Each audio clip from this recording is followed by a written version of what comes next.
Zack Snyder, if you're watching this, it's time to pay it forward, baby.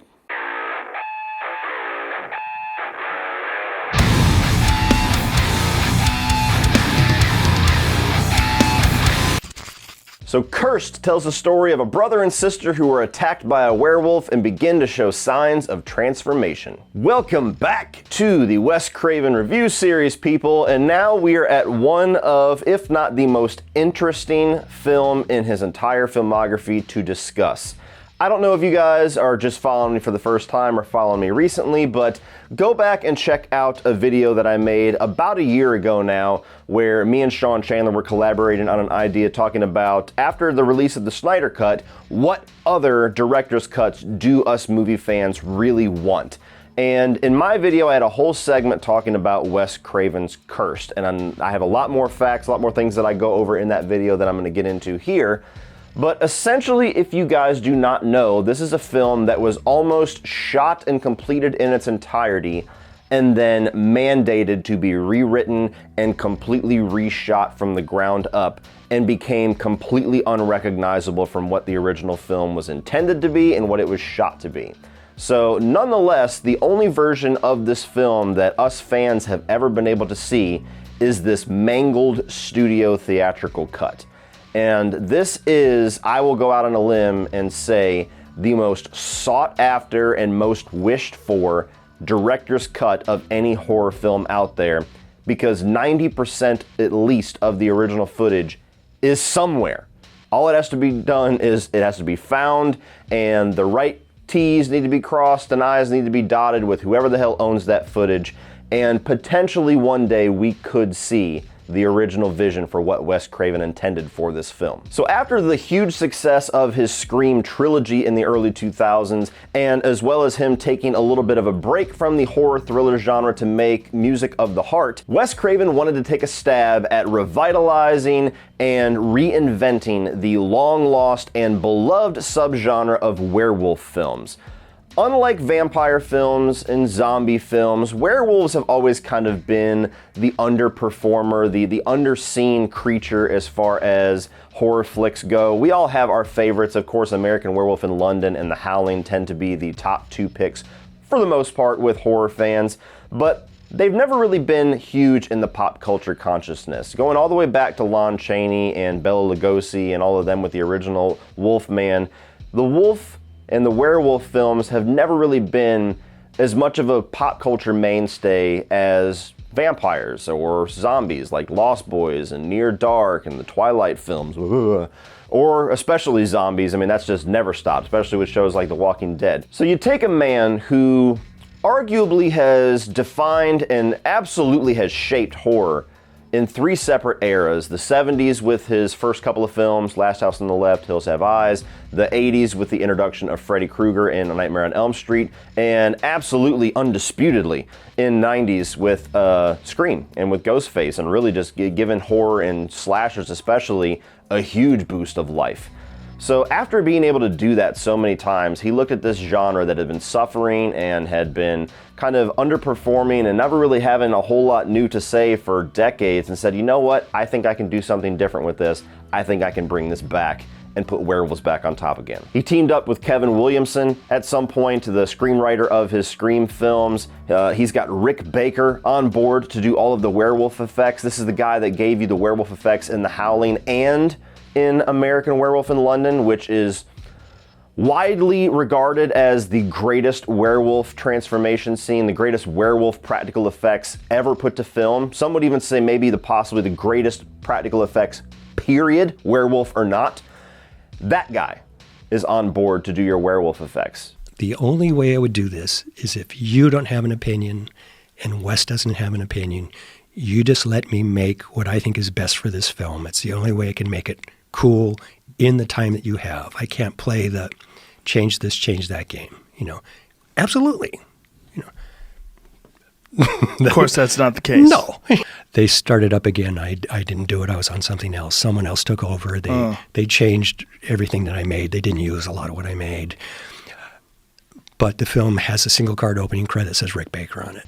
It seemed like he was almost assembling the Avengers. Like, I'm getting all of the best people possible to make this mid-2000s werewolf film. The potential for that promise alone is part of the reason why fans just want to see this director's cut so much, because I cannot fathom the film that could have came out of this if it was left alone.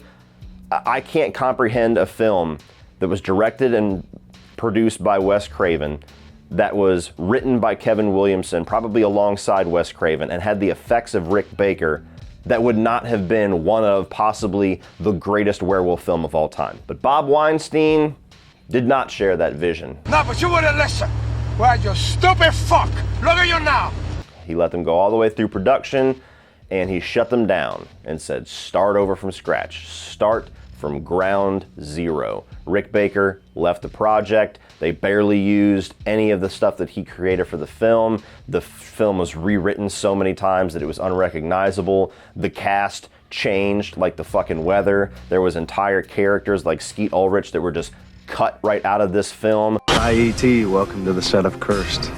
Hollywood is known as a dog-eat-dog town, but in their new movie Cursed, Skeet and Christina find that out the hard way when they come face-to-face with a werewolf. A lot of other actors that were in this film that were just, their parts were completely removed because they no longer made sense with the new cut of the film, one of which was Heather Langenkamp. A Nightmare on Elm Street reunion in a werewolf film. Never got to see that. And to the point where when you get the theatrical cut, despite being watchable, I do have positive things to say about it. It's a movie that everybody involved with denounces. From Wes Craven to all of the stars, especially Jesse Eisenberg, just denounced this film. Like, with the way that we've seen the fan base and the film industry respond to Zack Snyder's treatment and the treatment of his Justice League movie, this is almost even more gross. I mean, take away the tragedy regarding his daughter and the fact that they brought in somebody else to mangle his film, it's essentially the same type of situation. And I legitimately, before I even get into the review, I really, really hope that one day we get to see this footage. Especially now that Wes is no longer with us. I think that that's one part of his career that needs to be righted. So starting off with the positives for the unfortunate theatrical cut, which is the only cut that we're able to watch, even the unrated cut, same film, just a little bit more gore. The positives that I will say is that if you don't know the history of this film, and you don't have that bad taste in your mouth for what could have been, and certainly what should have been, it's a mildly entertaining mid-2000s horror flick. It's got some humor to it, it's got some of that Wes Craven style and pacing to it, and just kind of that beat that he gets in a lot of his post-Scream movies where he mixes the grotesque with the humorous. The whole situation with the werewolf and that beat for beat kind of storyline that we go through where somebody's bit and they're undergoing these changes, it goes into some fun directions here and there. You've got Christina Ricci that becomes a lot more confident and becomes a lot more sexually alluring and a lot more in charge of shit in her job. You got Jesse Eisenberg, who is like the weakling little nerd that's picked on by people, and then eventually going to probably my favorite sequence in the film, to where he goes to a wrestling match and gets revenge on all of his bullies in front of everybody. Really fun, mildly entertaining, certainly watchable sequences. I also think that despite the fact that we lost a lot of them, the cast that we still have here is actually pretty good. I mean, you got Christina Ricci, of course, everybody loves her. Jesse Eisenberg, very early on in his career, this might have been the first thing that I saw him in, and he does his best here, but you certainly see sparks of where his career goes after this. Joshua Jackson, I've always been a huge fan of him, and he's really good in this for what they give him to do. Even Judy Greer, who depending on the movie that she's in, I either really like her, or I really don't care for what she's in. But when she's playing a role like this, where she's this jealous, catty little bitch, that's like perfect for Judy Greer. That's what her personality and her style and her personality really just lends itself to that type of person, that type of character. And I think especially when you get into the third act and the reveals and the motivations and everything, she becomes a more fun element of this movie. Unfortunately, that's about all positive that I can say about this film, though. I used to like it a little bit more, to be completely honest, before I knew the full story, before I realized the truth behind this film. I used to tolerate it a bit more. The truth and knowing the production and the history and the just garbage that went on in the production of this film has certainly tainted my taste for this film a lot. Much like, to a lesser degree, but much like how Justice League, which was never a good film to begin with either, is now just unwatchable to me. I barely even recognize it as a film. This is certainly within the same type of conversation as that. Starting off with the negatives, the theatrical cut that we get for a movie that was intended initially to be a reinvention and a revitalization of this subgenre, the theatrical cut is just cliche after cliche after trope after trope. There is nothing unique about the film that we see. There is nothing new that they do with the werewolf transformation storyline where they're scratched and they start to exhibit certain behaviors and get a little bit more feral. We've seen it all before. The kills, the pacing of the movie where just one by one somebody's getting taken out by this monster, not really anything new to be had there. The way that you have these characters, they're basically caricatures. You have Christina Ricci, who is this person who's a good person, who's kind of not really the shining star of her industry that starts to rise up a little bit. You got Jesse Eisenberg, who might be the most cliche nerd in any horror film in the 2000s. And every single thing, every trial and tribulation that he endures during this film is all things that we have seen done numerous times since the 80s. You even get into Joshua Jackson and the storyline that they decided to choose for the way the third act went and how he becomes, you know, the main villain of the film and his motivations. Nothing new there. Even Judy Greer, as much as I enjoy how her personality comes out after the reveal regarding her character, there's nothing new regarding that. It's just jealous ex-girlfriend stuff. So this film, while it is watchable and while moments are entertaining, and certainly I used to enjoy it more than I do now, there is just nothing about this that stands out. It is so passable and forgettable that this version of the film should never have Wes Craven's name on it, because that's just something that he doesn't bring. Except for The Hills Have Eyes Part 2, this guy, whether or not he gives us a classic or an absolute shit show, he's shooting for the stars with his concept. This just feels like a dud. There's just nothing new here. Just fuck it. Do werewolf shit for an hour and a half. I don't give a fuck. Absolutely, one of the greatest casualties with this theatrical cut is the effects. The werewolf effects, the transformation effects, certainly the gore effects. They're terrible. They are horrible. I mean, the few practical shots that you get with the werewolf, not a very good looking werewolf. The rest of it, for the most part, is all CGI, and it's that shitty, little way too confident, way too big for their britches, as my grandma used to say, early to mid 2000s CGI that just aged like milk. I mean, the gore effects are pretty much all digital. There's literally a shot where Christina Ricci bites a chunk out of Joshua Jackson's neck in a dream, and he does this, and it's just like digital blood fountain that comes out that just looks like fucking trash. And I'm somebody that I'm really hard, passionately, when it comes to digital gore effects, because I fucking despise them.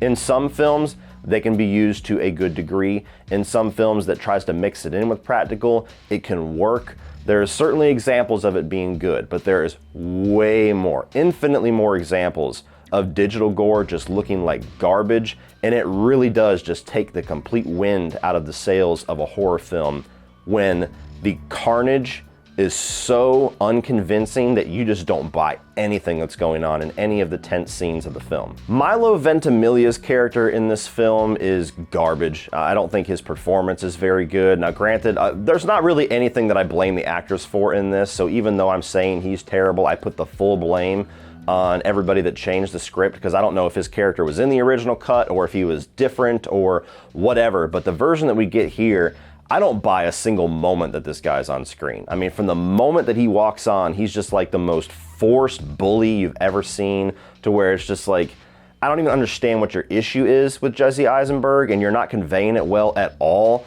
And then they had this little attempted twist about 2/3 of the way through the movie where Jesse Eisenberg starts to have a little bit more confidence, a little bit more sexual allure. He's starting to get the attention of the girl in class that he likes. And he also gets the attention of Milo Ventimiglia, who comes out as this closeted homosexual, and that's what he's been projecting on Jesse Eisenberg the entire movie, calling him all of these homophobic names as he had his own like closeted shame. And that scene just does not work at all. Like, he just shows up and just on a dime, he's just like, hey, how did you know? Like, we're both the same, right? Him becoming friends with Jesse Eisenberg, and even like being cool with the fact that Jesse Eisenberg hooks up with his cover girlfriend. It just, none of it works. Not a single moment of that entire subplot works. And finally, after 3 attempts at writing an ending, 2 of which were shot in its entirety, I think that the conclusion that we end up with here in the final 5 to 10 minutes is extremely weak. I mean, just the reveal of Joshua Jackson's motivations and his plot about, I'm gonna make you werewolves so that we can be together, but I'm gonna murder your brother on top of that, and you're just supposed to be okay with that. It doesn't make any sense whatsoever. I don't think that any of the action, certainly none of the digital effects that they use in the third act, is fun or convincing or exciting. And even the ultimate defeat of Joshua Jackson and the little falling action that happens from that to the way that the credits roll, it just leaves in a whimper. It just doesn't really feel like there was any real punch there. It really just, like I was saying with the cliches and the tropes, it just feels like basic bitch bullshit that I could write in a fucking lunch break at work one day, and that's not what you want out of a film like this. All in all, guys, I think that the theatrical cut is watchable at best, but even with it being watchable, it's not a film that you really want to experience that often, especially once you find out about all of the details with the production and what we could have gotten. I will still hold on to hope that one day we can see the original intention of this film, even though we're never going to see 100% of what it was supposed to be. I think there's enough out there to give us something that will seriously satisfy fans and seriously satisfy my curiosity, if nothing else. But as is, it's a gross example of studio and producer meddling. It's a gross example, like many other examples, unfortunately, in Wes Craven's career, where he just failed to keep creative control over his film because people just did not trust Wes Craven, of all fucking people, to doubt and to question. And it's a movie that on its best day is an average, passable 90 minutes that you could throw on in the background and have a decent time with a few scenes here and there. So if you're a fan of werewolf movies and you want to see what Wes Craven's take on the subgenre was, keep waiting, because we haven't quite seen that yet. But if you want to see what Bob Weinstein wanted Wes Craven to do, you could check out Cursed if you're morbidly curious, but have your expectations set very low when you check it out online and stream it. So what do you guys think of Cursed? Are you a fan of this movie? Do you despise this film?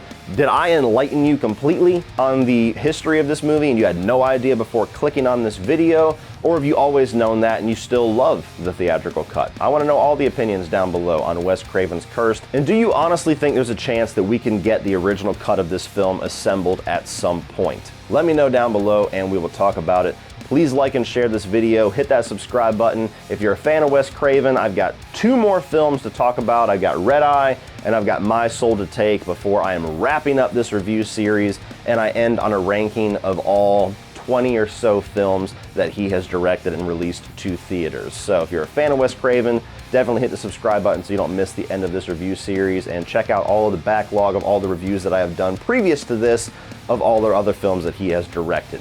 Thank you for watching as always, guys, and remember, opinions are like assholes, but that doesn't mean that you have to be.